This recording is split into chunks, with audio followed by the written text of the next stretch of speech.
up. I think that's likely, so I think they'll be positive on him. Ajali, I think he'll be happier on a flat track today, but when he's gone up against the top horses, he's struggled. But I think Aintree will suit him possibly more than Cheltenham. OK, the flag is ranged for the Dunbar Anniversary Juvenile Hurdle. Let's join David Fitzgerald with the call. And there are, for the Dunbar Anniversary 4-year-old hurdle, a second Grade 1 on the card. And straight into the lead is Song for Someone from Fakir Duderie in second place. Quite a long run before they get to the first of 9 flights. In third position early, the black and red is Christopher Wood.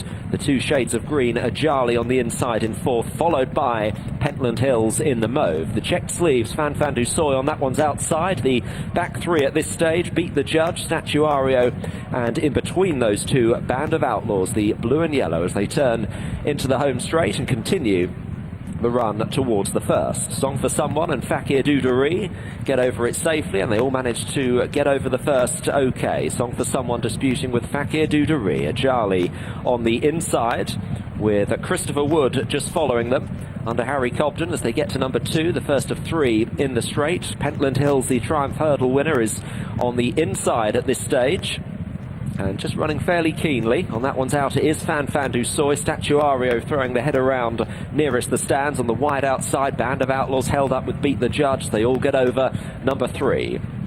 And onto the run-in with just over a circuit in front of them. And it is Fakir Duderie and Mark Walsh going into the lead now from Song for Someone and Aidan Coleman in second. Christopher Wood is in third place. Ajali sitting in fourth. Daryl Jacob, then Paddy Brennan on Fan Fan Du Soy. On that one's outside, JJ Slevin on Band of Outlaws, and Pentland Hills on the inner. The 2 Cheltenham Festival winners, and the back pair are Beat the Judge, and Statuario is last of all as they take the turn at the end of the home straight and head towards the far side. With Fakir Duderie, last seen finishing fourth in the Supreme Novices, now going on by about 3 lengths to Song for Someone in second place.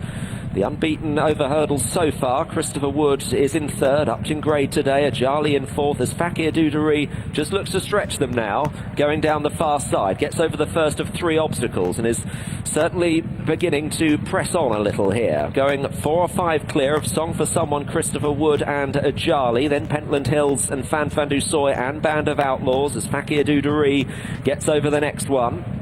The back 2 still Beat the Judge and Statuario as the field run towards flight number 6 of the 9, or at least Fakir Duderie does. He's got a 5-length lead at this stage. 2, Christopher Wood, Ajali, Song for Someone on the inside. Pentland Hills is now off the inner and is just tracking Christopher Wood as they get over the last one in the back straight. Band of Outlaws is just on the inside of Pentland Hills. Fan Fan Du Soy on the outer. The back pair still Beat the Judge and Statuario as Song for Someone starts to drift back through them and losing ground. Fakir Duderie, the lead is down to about 2.5 lengths to Christopher Wood in second place, sharing that with Ajali. Band of Outlaws on the inside of Pentland Hills and Fan Fan Du Soy to the outside. Then Statuario, Beat the Judge, and Song for Someone has dropped out to be last as they make this turn towards the home straight then in the Dunbar Anniversary 4-year-old hurdle. And it's Fakir Duderie to Christopher Wood in second, Ajali third. Pentland Hills is poised along with Fan Fan Du Soy. Band of Outlaws is in 6th place,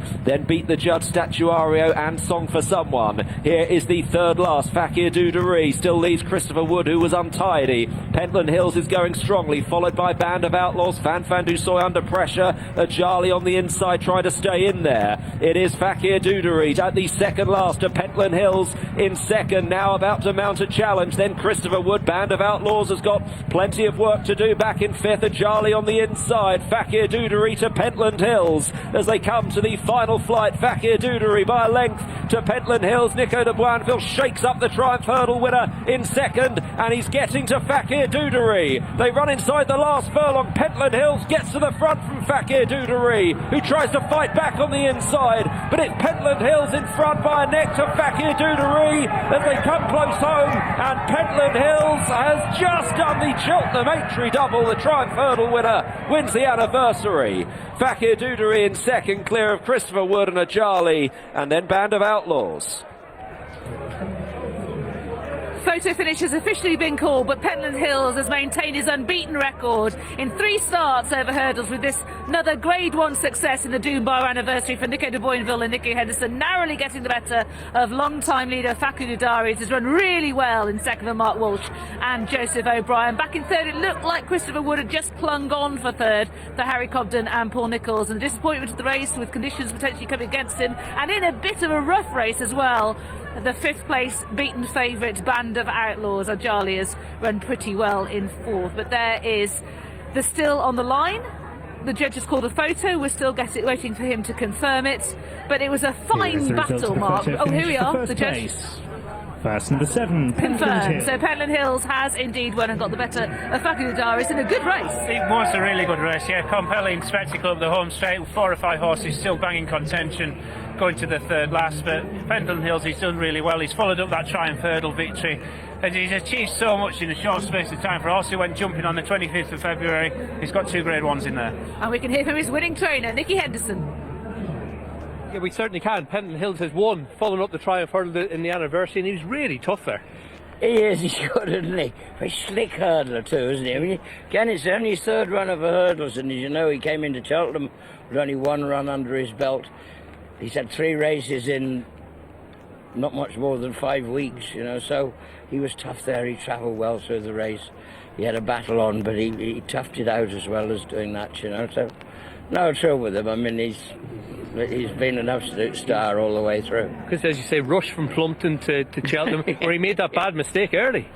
He did. Yeah, I mean, he made a right mess of the first at Cheltenham. I thought Nico was going to come out through his... He was coming out through his ears. And I thought, Henderson, you are an idiot. You cannot run a horse with only 1 run under his belt at Cheltenham, and there you are. That's what happens. You know, no experience. And actually, from there on, he was brilliant at Cheltenham, and he was so quick and clean through today as well. Because a lot of these were better flat horses, but he's just taken to this game. Where do you see him next season? What about running him on the flat? Because he's awful well handicapped. Is that something you might do? I don't know. I'd like to treat him as a proper hurdler. I'd be pretty sure we'll put him away. And train him for a champion hurdle, or? Well, you know what it's like with these 4-year-olds coming into their 2nd season. How many times have we seen the Triumph Hurdle and this hurdle winner? And you know, dear, we have a dream won this race last year, and sadly we lost him this week. And you know, you never know. It's you know, who goes on and who. Some of them can, and sometimes they just find that 2nd year terribly difficult. I can't say he's not a champion. I'd love to think he is. I think there must be improvement in him as well with the summer out. So it's a matter of whether we treat him as a jumper, or it must be tempting to have 1 look at the flat with him. I think so. Yeah, but I'm a jump trainer. Thoughts on Bouvedere? This rain coming down? Well, he won't hurt us. No.